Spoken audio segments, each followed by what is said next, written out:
waxa weeyaan waa dakhligii bisha sagaalaad waxaan soo saaray lacag ku siman 100 milyan insha Allah waxaan rajaynaynaa inuu noqdo inuu dakhligu sidaa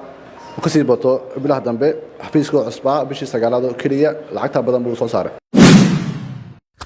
gudoomiyaha gobolka saaxil oo weheliyo wakiilka wasaaradda horumarinta maaliyadda iyo sidoo kale maamulaha cashuuraha bariga ayaa si wada jira xariga uga jaray xafiiska cusub ee cashuuraha bariga ee xaafadda Finland iyo sidoo kale magaalada Berbera kaasoo noqonaya xafiiska labaad ee cashuuraha bariga ee dakhli ururinta oo ay hirgeliyeen maamulka cashuuraha bariga ee magaalada Berbera waxa halkaasi ka warbixiyay xafiiskan iyo waliba dakhligii bishii ugu dambeysay uu soo saaray maamulaha xafiiska cashuuraha bariga ee magaalada Berbera Cabdixakiim Maxamed Guuleed Cawaale waxaana uu xusay in xafiiskan uu yahay kii labaad ee laga hirgeliyay magaalada Berbera markii ugu horeysay isla markaasina uu kaalin weyn ka qaadan doono dakhli ururinta waxa uu xusay in dakhli badan uu soo saaray bishii ugu dambeysay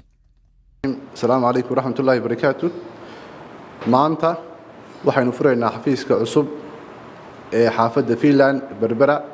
xafiiskaas oo shaqadii cashuuraha bariga ee gobolka saaxil ku soo kordhinaya shaqo fiican mudane gudoomiye xafiiskan waa xafiiska laanta labaad ee magaalada Berbera ujeedada ugu weyn ee wasaaradda maaliyadda siyaasadda ugu weyn waxa weeyaan waa in cashuurta la sal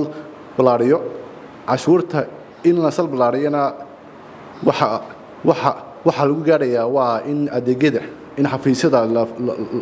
la baahiyo oo dadka lagu geeyo degmo tuulo iyo magaalada joogaan adeegyadii xafiisyada oo qofku inaanu ku qasbanaan isagoo meel degan inuu meel kale oo aanu deganayn u geeyo cashuurtii xafiiskan waxa la yiraahdaa Finland waxa lagu talagalay inuu shaqeeyo xaafadaha magaalada Finland waxaana waliba lagu qabanaya dhamaan cashuuraha bariga dakhliga cashuuraha bariga haday noqoto macaash payroll daaro wax walba lagu qabto xafiiska xarunta insha Allah waxaan rajaynaynaa inuu xafiiskaasi ku soo kordhiyo degmada Berbera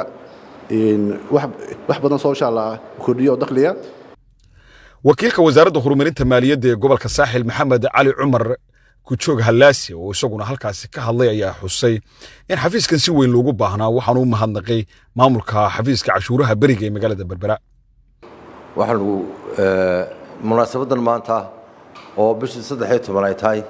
waxa xafiiskan isaga ah cashuuraha barigu muddo 30 sanadood ah intii aan garanayaba intii wadanka la soo galay wuxuu buu ahaa xaruntiisa halkaas oo kaliya marka Berbera yani oo magaalo xeebeed ah oo dadka yani inay gaaraan badda iyo dadka halkan degani aad bay u kala fogayeen dadka dhibaato ku ahayd marka waxaanu hal xafiiskan u dooray in ummadda uu adeego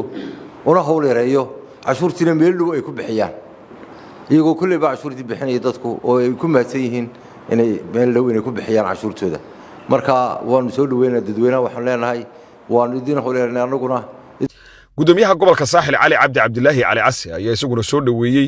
in horumarkan ay ku tallaabsatay wasaaradda horumarinta maaliyadda gaar ahaan xafiiska cashuuraha bariga ee Berbera waxa uu mahadnaqay mas'uuliyiinta hirgeliyay xafiiskan dakhli ururinta ee ay ka hirgeliyeen dhinaca koonfureed ee magaalada Berbera runtii aad iyo aad baan idinku mahadnaqayaa waana ku faraxsanahay inaan maanta idinkala soo qayb galo munaasabadda furitaanka xafiiskan aad idinba xusteen dawladdeenu waxay runtii aynu waddankeenu waxa uu ku shaqeeyaa waa dakhliga cashuuraha ee ka soo xirooda cashuuraha kala duwan ee ka soo xirooda muwaadiniinta laga qaado ma lihin muxuu ahaay caawimad dibadeed cashuurteennaas ayaynu ku shaqaynaa oo ku soconaa oo nabadgelyada kaga shaqaynaa oo horumarka kaga shaqaynaa oo mushaharka kaga shaqaynaa marka in la kordhiyo oo la ballaariyo oo dadka loo dhoweeyo adeega cashuuraha waa runtii waa siyaasadda wasaaradda maaliyadda waxaan aad ugu mahadnaqayaa wasiirka wasaaradda maaliyadda iyo agaasimaha guud iyo dhammaanba howlwadeennada ka shaqeeya wasaaradda maaliyadda jaanibiyadeeda kala duwan aad baan runtii ugu mahadnaqayaa sida habsamida leh ay uga shaqeeyaan sidii ay waddanka ugu soo saari lahaayeen dakhli gaar ahaan waxaan u mahadnaqayaa Cawaale iyo muxuu ahaay shaqaalaha wasaaradda maaliyadda hadday tahay cashuuraha beriga iyo hadday tahay kastamadaba aad baan ugu mahadnaqayaa iyaganoo runtii halkan berbere oo ah